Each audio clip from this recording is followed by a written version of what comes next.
Hey everyone. तो पिछले के क्लासेस में हमने देख लिया कि एक कंपनी एंड एक इंडिविजुअल कैसे स्टॉक मार्केट में खुद को इंट्रोड्यूस करते हैं, क्या रोल होता है बेसिकली उनका, और स्टॉक मार्केट क्या होता है। हमने थोड़ा बहुत जाना कि स्टॉक मार्केट एक फील्ड होता है जहाँ पे स्टॉक्स का लेन देन होता है या फिर सिक्योरिटीज़ का लेन देन होता है बोल सकते हो, और वहाँ पे हम काम कर सकते हैं। हमारा क्या रोल रहने वाला है हम वहाँ पे, हमने पिछले वीडियो पे डिस्कस किया था। एक इंडिविजुअल कैसे खुद को लाता है और उसका क्या रोल रहता है। ठीक है, आगे हम उसको और एडवांस में जानते जाएंगे धीरे धीरे। वीडियो में बने रहिए, लास्ट तक देखना वीडियो को। ठीक है, तो आज का हमारा मेन टॉपिक ये होने वाला है कि हम तो स्टॉक मार्केट में आ गए,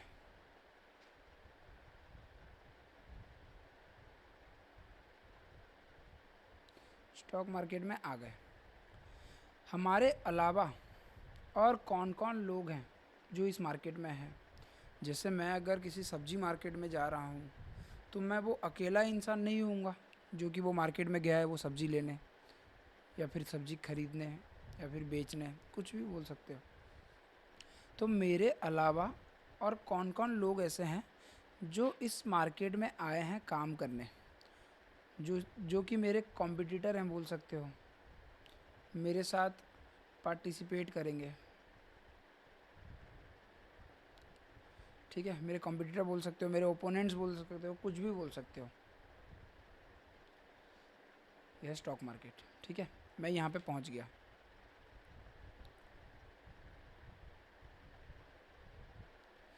मैं यहाँ पे पहुँच गया, मेरे साथ और कौन कौन ट्रेड करेंगे देखते हैं आगे। ठीक है, तो स्टॉक मार्केट में मुझे छोड़ के मेनली और 3 टाइप के लोग होते हैं। 3 टाइप्स, टोटल 4 टाइप्स लिख रहा हूँ मैं यहाँ पे। तो मुझे छोड़ के और 3 टाइप के लोग यहाँ पे होंगे जो कि मेरे साथ ट्रेडिंग बिजनेस करेंगे, किसमें, स्टॉक मार्केट में। ठीक है, पहला type FII,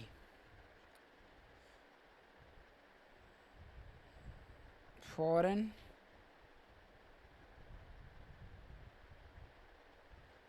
institutional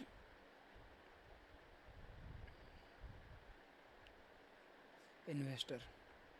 foreign institutional investor क्या होता है मैं बताऊंगा आगे, अभी बस आप लिखते जाओ। DII, domestic institutional investor. ठीक है, domestic institutional investor.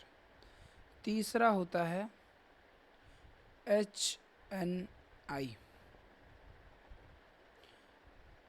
High network individual. ठीक है, हाई नेटवर्क इंडिविजुअल। ये 3 टाइप के लोग हैं जो मेरे अलावा स्टॉक मार्केट में प्रेजेंट हैं, मेरे साथ या फिर एक दूसरे के साथ ट्रेडिंग करने के लिए, ट्रेडिंग बिजनेस करने के लिए। ठीक है, इतना समझ जाओ, इस प्रोसेस को धीरे धीरे समझो, इस प्रोसेस में क्या हो रहा है धीरे धीरे समझते जाओ। ठीक है, और इनके अलावा कौन है, मैं, इंडिविजुअल, या फिर इसको बोला जाता है रिटेल सेगमेंट, रिटेल ट्रेडर बोला जाता है, रिटेल। ठीक है, मैं हूँ रिटेलर क्योंकि मैं सबसे छोटा हूँ एक बिजनेस प्रोसेस में। जैसे एक होता है मैन्युफैक्चरर, दूसरा होता है प्रोड्यूसर, प्रोड्यूसर बोल सकते हो या फिर होलसेलर बोल सकते हो उसको। ठीक है, फिर उसके बाद आता है रिटेलर। रिटेलर सबसे छोटा होता है जो कम क्वांटिटी रखता है। तो क्योंकि हमारा कैपिटल जो होता है लिमिटेड होता है, लिमिटेड कैपिटल, क्या हमारे पास जो पैसा है ट्रेड करने के लिए, हमारे पास जो पैसा है, कैपिटल है, वो लिमिटेड होता है, बहुत ज़्यादा नहीं होता। बहुत ज़्यादा से मतलब है मेरा 1000 करोड़, 500 करोड़, इतना ज़्यादा नहीं होता। रिटेल ट्रेडर्स का कैपेसिटी 1, 2, 10 करोड़ तक होता है। उसके बाद वो HNI में चले जाते हैं। ठीक है, मैं बताऊंगा क्या होता है। अभी पहले डिस्कस करते हैं FII। ये FII कौन है? ये फॉरेन इंस्टीट्यूशनल इन्वेस्टर कौन है? देखो, नाम से पता चल रहा है इंस्टीट्यूशनल इन्वेस्टर मतलब क्या? बड़े बड़े कंपनीज, बड़े बड़े कंपनीज। इंस्टीट्यूशन मतलब क्या? कंपनी। ठीक है, बड़े बड़े इंस्टीट्यूशनल जो कि इन्वेस्टर हैं।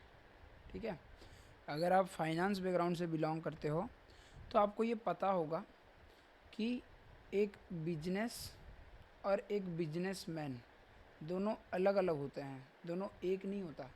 लाइक मेरा नाम है कृष्णा, मेरा था कौन सा? Pizza shop. ठीक है, पिज़्ज़ा शॉप। ये हूँ मैं, मी। ये है मेरा बिजनेस, क्या था इसका? के पिज़्ज़ा। ये है मेरा बिजनेस। ये और मैं अलग अलग हैं। जो पैसा ये बिजनेस कमाएगा वो पैसा अलग है मेरे पैसे से। ठीक है, हाँ ये ज़रूर है कि इसका पैसा इनडायरेक्टली मेरा ही है क्योंकि मैं ही हूँ इस बिज़नेस का ओनर। लेकिन ये पैसा एक्चुअली है किसका? इस बिज़नेस का। जो भी पैसा पिज़्ज़ा बेच के आ रहा है वो बिजनेस के नाम पे है वो पैसा, अनटिल एंड अनलेस वो पैसा मेरे को ट्रांसफ़र नहीं हो जाता at the end of the year, जब मैं प्रॉफिट डिस्ट्रीब्यूशन कर रहा हूँ। ठीक है, तो कंपनीज़ का पास पैसा होता है। जैसे कोई कंपनी है, जैसे पिज़्ज़ा, मेरा पिज़्ज़ा कंपनी था ये वाला। ठीक है, तो ये मैं पिज़्ज़ा बेच के पैसा तो कमा रहा हूँ, ये कंपनी पैसा तो कमा रहा है, लेकिन क्या ये खाली पिज़्ज़ा बेच के ही कमा रहा है? क्या पता कि इसका कोई दूसरा इनकम सोर्स भी हो। जैसे कि के पिज़्ज़ा क्या करता है? इन्वेस्टमेंट्स करता है। और ये इन्वेस्टमेंट कौन से नाम से होता है? कृष्णा नाम से नहीं, के पिज़्ज़ा के नाम से। ठीक है, के पिज़्ज़ा के नाम से ही इन्वेस्टमेंट करता है। लाइक सपोज़ रियल एस्टेट में इन्वेस्ट करता है, ज़मीन खरीदता है, गोल्ड खरीदता है, शेयर मार्केट में स्टॉक भी खरीद सकता है। ठीक है, क्योंकि ये के pizza is also a person. ये सब बिजनेस टर्म्स हो गया, फाइनेंस टर्म्स हो गया, उतना डिटेल में नहीं जाऊंगा मैं। अभी आप खाली इतना जान लो कि ये भी एक इंसान है। ऐसा मान लो ये के पिज़्ज़ा भी एक इंसान है जो कि इन्वेस्टमेंट कर सकता है अपने नाम से। मेरे नाम से नहीं हो रहा है ये इन्वेस्टमेंट, कंपनी के नाम से हो रहा है, और कंपनी का ओनर कौन हूँ? मैं। ठीक है, तो ये इंस्टीट्यूशनल इन्वेस्टर जो होते हैं, ये जो इंस्टीट्यूशन होते हैं बड़े बड़े, इसका कोई एक ओनर तो नहीं होता। ये सब पब्लिक लिमिटेड कंपनी होते हैं। इसमें पब्लिक का भी पैसा है, इन्वेस्टर्स का भी पैसा है, डायरेक्टर्स का भी पैसा है, प्रमोटर्स का पैसा है, बहुत लोगों का पैसा है ये कंपनी में।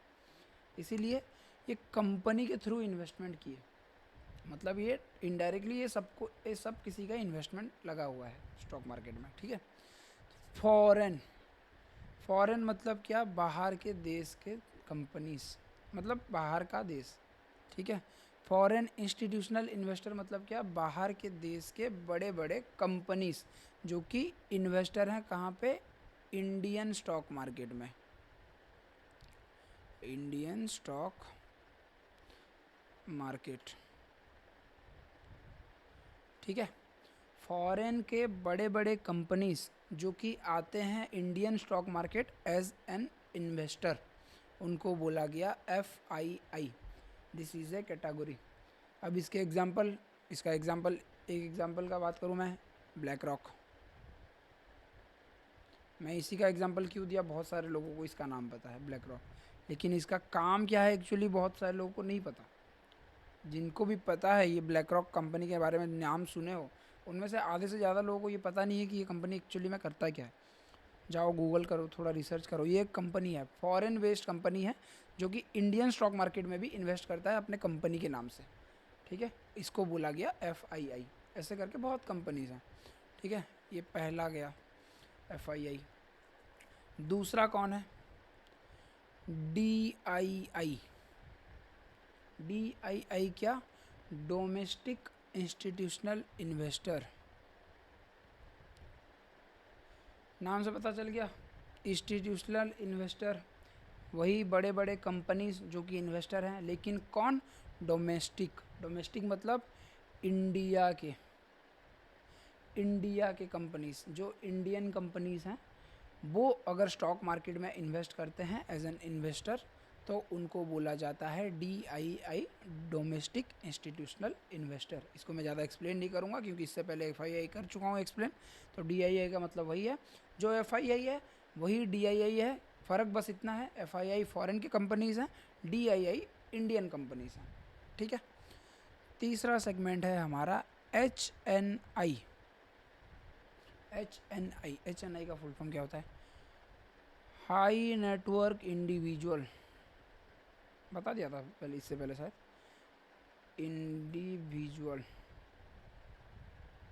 High network individual. High network individual मतलब क्या? देखो नाम पढ़ोगे पता चल जाएगा, नाम में ही उसका पता है। हाई नेटवर्क, हाई नेटवर्क मतलब क्या? मैं एक नेता का बेटा हूँ सपोज़, तो मेरा नेटवर्क हाई है। नेटवर्क हाई है मतलब मेरा जान पहचान हाई है, मेरा बातचीत बढ़िया है, बड़े बड़े लोगों से उठना बैठना है मेरा, उसको बोला जाता है हाई नेटवर्क। और लास्ट में क्या? इंडिविजुअल, मैं एक इंडिविजुअल हूँ, एक ऐसा इंडिविजुअल जिसका नेटवर्क हाई है। सिंपल, समझ गए? एक ऐसा इंडिविजुअल जिसका नेटवर्क हाई है, बड़े बड़े लोगों के साथ उठना बैठना, बड़ा बड़ा बातचीत, सब कुछ। तो इनके पास क्या होता है? एक मूवर एडवांटेज होता है जो कि हमारे पास नहीं होता। लाइक कुछ बड़ा होने वाला है, सपोज़ उड़ीसा में कुछ बड़ा होने वाला है, और मैं एक नॉर्मल इंसान हूँ, एक आम आदमी, और मेरा एक दोस्त है जो कि उड़ीसा के जो चीफ मिनिस्टर हैं उनके बेटे का दोस्त है, ठीक है, या फिर उनका बेटा मान लो, उनका बेटा, वो मेरा दोस्त है, ठीक। तो उड़ीसा में एक बड़ा प्रोजेक्ट आने वाला है रिगार्डिंग फ्लाईओवर्स, बड़े बड़े फ्लाईओवर्स बनने वाले हैं, रोड बनने वाले हैं। तो ये न्यूज़ क्या मेरे से पहले मेरे उस दोस्त के पास जाएगा? क्यों? क्योंकि वो मंत्री का बेटा है, उसको पहले पता चलेगा ये चीज़, क्योंकि उसका नेटवर्क हाई है, उसका उस सराउंडिंग में बातचीत उठना बैठना होता है, इसलिए उसके पास वो न्यूज़ पहले गया। मेरे पास आते आते बहुत टाइम, मैं पब्लिक न्यूज़ चैनल्स में देखूँगा तब जाके मेरे को पता चलेगा, उससे 1-2 महीना पहले उसको पता चल गया होगा कि हाँ ये तो होने वाला है। तो ये एक ठो एडवांटेज होता है स्टॉक मार्केट में भी। स्टॉक मार्केट में अगर कुछ बड़ा होने वाला है तो ये HNIs के पास, हाई नेटवर्क इंडिविजुअल्स के पास एक मूवर एडवांटेज होता है, उनको पहले पता होता है, हमसे तो पहले ही पता होता है उनको, तो इसीलिए they are called HNIs, high network individual. और इनका भी कैपिटल यूजुअली इंडिविजुअल ट्रेडर से, रिटेल ट्रेडर से ज़्यादा होता है, ठीक है। उसके बाद आता है चौथा कैटेगरी, सबसे नीच कैटेगरी, ये होता है रिटेल ट्रेडर। मैं खुद एक रिटेल ट्रेडर हूँ और मैं खुद को नीच बता रहा हूँ क्योंकि ये फैक्ट है। ये होते हैं वो लोग जो हमेशा लॉस करते हैं मार्केट में, हमेशा, ठीक है। यही लोग लॉस करते हैं और इनका पैसा कौन खा जाते हैं? ये HNIs, DIIs और FIIs, ठीक है। क्योंकि खुद एक कॉमन सेंस लगाओ, 3 लोग हैं तुम्हारे अगेंस्ट में और तुम अकेले इधर खड़े हो, नहीं 4 ही लोग हो एक रूम में, 4 लोग हो, ठीक है, 4 कैटेगरी के लोग हो यहाँ पे, ठीक है। और एक ही चीज़ का यहाँ पे लेन देन होता है, शेयर्स का।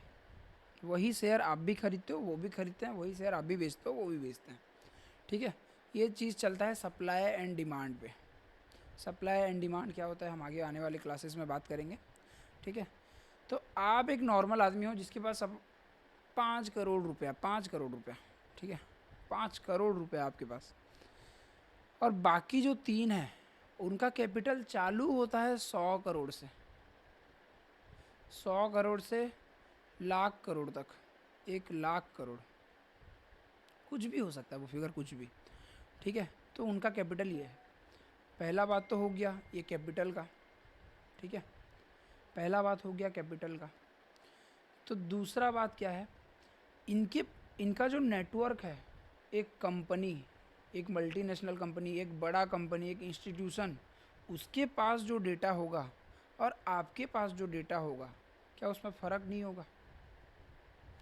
क्या उनके पास जो इन्फॉर्मेशन रहेगा आपसे ज़्यादा नहीं रहेगा? बहुत ज़्यादा नहीं रहेगा। और आप उससे compete करने वाले हो, उन लोगों से, आप उन लोगों से compete करने वाले हो ये ट्रेडिंग के गेम में।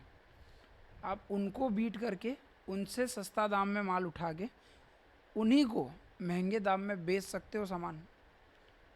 क्वाइट इम्पॉसिबल सा साउंड करता है, ये चीज़ इम्पॉसिबल साउंड करता है। तो इसीलिए रिटेल ट्रेडर हमेशा लॉस करता है, हमेशा। तो क्वेश्चन ये आ सकता है मन में कि रिटेल ट्रेडर अगर हमेशा ही लॉस करता है तो ट्रेड ही क्यों करता है, ट्रेडिंग छोड़ क्यों नहीं देता? तो इसका आंसर ये है कि रिटेल ट्रेडर भी दो प्रकार के होते हैं, ठीक है। रिटेल ट्रेडर दो प्रकार के होते हैं, एक जो स्मार्ट रिटेल होते हैं और एक जो नॉर्मल रिटेल हो, नॉर्मल बोल सकते हैं, न्यू ट्रेडर्स, नॉर्मल, न्यू। आप अगर सपोज़ एक दुकान खोलने वाले हो और आपका फैमिली बैकग्राउंड है, दुकान मतलब वही जो जिस चीज़ का आप दुकान खोल रहे हो ग्रोसरी का, उसमें आपका फैमिली बैकग्राउंड है, आपके दादा भी खोले थे, आपके पापा भी खोले थे, आप भी खोल रहे हो, तो आपका जो एक्सपीरियंस है वो दुकान को लेकर, आप जैसे काम करोगे, एक नया आदमी अगर सेम बिजनेस करता है जिसका कोई फैमिली बैकग्राउंड नहीं है, वो काम से कुछ नहीं है, वो पूरा नया है, तो उसमें फ़र्क रहेगा दोनों के काम में। आपका काम ज़्यादा एफिशिएंट रहेगा, ज़्यादा स्मार्ट रहेगा। क्यों? क्योंकि आपको एक्सपीरियंस है, ठीक है। तो ये लोग होते हैं एक्सपीरियंस्ड, जो कि एटलीस्ट मार्केट में 3 से 5 साल का एक्सपीरियंस लेके आए होते हैं, ईयर्स। और ये होते हैं नए ट्रेडर्स जो कि अभी अभी आए हैं, 2 महीना, 3 महीना, 1 महीना, 6 महीना पहले। ये लोग लॉस फेज़ में रहते हैं, लॉस फेज़ में। ये लोग जब तक यहाँ तक पहुँचते हैं, इनमें से 80 से 90% लोग क्विट कर देते हैं। क्योंकि इतना लॉस, कौन 3 साल तक लॉस झेल सकते हो? 3 साल तक लॉस झेलो, उसके बाद सीखो प्रोसेस क्या होता है, दिमाग में घुसेगा। उसके बाद जाके थोड़ा थोड़ा थोड़ा थोड़ा करके उस लॉस को रिकवर करो, ब्रेक इवन में आओ, उसके बाद जाके प्रॉफिट करो 5 साल बाद। इतना लंबा पीरियड, इतना लंबा पीरियड। इसीलिए कहा जाता है trading is the most difficult business in this category, ठीक है। बहुत डिफ़िकल्ट, क्वाइट इम्पॉसिबल, ठीक है। इसीलिए बहुत सारे लोग क्विट कर देते हैं। लेकिन जो 10% लोग रह गए, जो 10% लोग सरवाइव कर दिए, झेल दिए इस चीज़ को, समझ गए प्रोसेस को, जिनको पहले से ही पता था कि हाँ ये चीज़ तो होगा, हमको खाली फॉलो करना है प्रोसेस, तो वो लोग यहाँ आ जाते हैं स्मार्ट ट्रेडर्स में। तो इस आंकड़े से आप अंदाज़ा लगा सकते हो, रिटेल ट्रेडर में भी 5 से 10% ही ऐसे लोग होते हैं जो प्रॉफिट में रहते हैं। बाकी 80-90% लोग लॉस करते हैं। और यही 80-90% लोगों का पैसा कौन खाता है? एफआईआई खाता है, डीआईआई खाता है, एचएनआईज खाते हैं, और ये स्मार्ट रिटेल खाते हैं। स्मार्ट रिटेल कैसे? जैसे रिटेल ट्रेडर का फंडा क्या होता है पता है? रिटेल ट्रेडर क्या करता है, हमेशा अगेंस्ट में जाएगा, खुद खुद को स्मार्ट समझेगा। मैं स्मार्ट हूँ, मेरे को पता है ये चीज़ क्या हो रहा है, मेरे को टेक्निकल एनालिसिस आता है, मैं यूट्यूब देखा था, ये देखा था, वो देखा हूँ, वो बहुत कुछ करेगा। और अगेंस्ट में जाएगा किन के?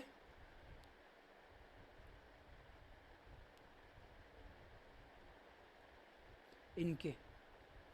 ये जो मूव कर रहे हैं, मतलब ये जो डिसीजन ले रहे हैं, ये हमेशा उसका उल्टा डिसीजन लेगा, और उल्टा डिसीजन लेगा तभी पैसा कमाएगा। बहुत लोग बोलेंगे उल्टा क्यों लेगा, सही डिसीजन लेना चाहिए, इनके साथ लेना चाहिए। अगर ये भी सेम डिसीजन ले लगे तो लॉस कौन करेगा? पैसा कैसे कमाएंगे ये लोग? पैसा, मनी फ्लो कहाँ से आएगा?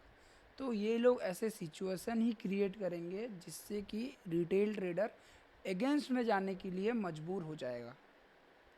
ये प्रोसेस क्या होता है, जब मैं सप्लाई डिमांड ये सब धीरे धीरे आगे टेक्निकल्स पढ़ेंगे वहाँ पूरा अच्छे से एक्सप्लेन करूँगा। अभी के लिए खाली इतना ही दिमाग में डालो कि रिटेल ट्रेडर हमेशा इन लोगों के अगेंस्ट में जाता है, इसीलिए लॉस में रहता है। स्मार्ट रिटेल क्या करता है, इनको फॉलो करता है स्मार्ट रिटेल, इसीलिए वो पैसा कमा लेता है कभी कभार, ठीक है। तो हमको क्या करना है, हमको अभी इतना पता चल गया कि मेरे अलावा और कौन कौन लोग हैं जो इस मार्केट में आके ट्रेड करने वाले हैं, मेरे साथ ट्रेडिंग करने वाले हैं, जिनके साथ मेरा कंपटीशन है, जिनसे मेरे को पैसा कमाना है। वो कौन कौन लोग हैं मेरे को पता चल गया। अभी मेरे को करना क्या है, इस क्लास का मोटो क्या था, मेरे को करना क्या है, सिंपली इनको फॉलो करना है।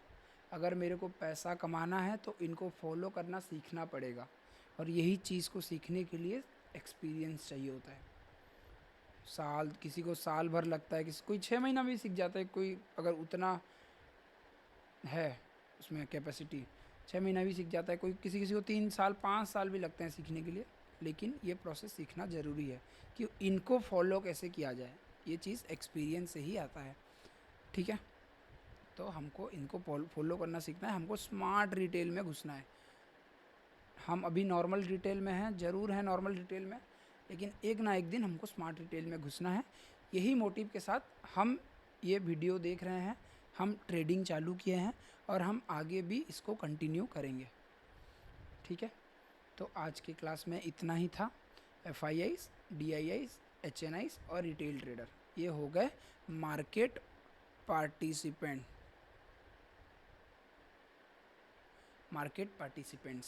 हमारा टॉपिक पहले ही क्लास में बताया था ना, पार्टिसिपेंट्स कौन कौन है। ठीक है, इसके बाद हम देखेंगे कि types of trading next class में देखेंगे। ठीक है, कंटिन्यूज रहिए सीरीज़ में, सीरीज़ को पूरा देखिए बिना स्किप किए। अगर समझ में नहीं आ रहा, कोई भी डाउट है तो DM कीजिए। Thank you.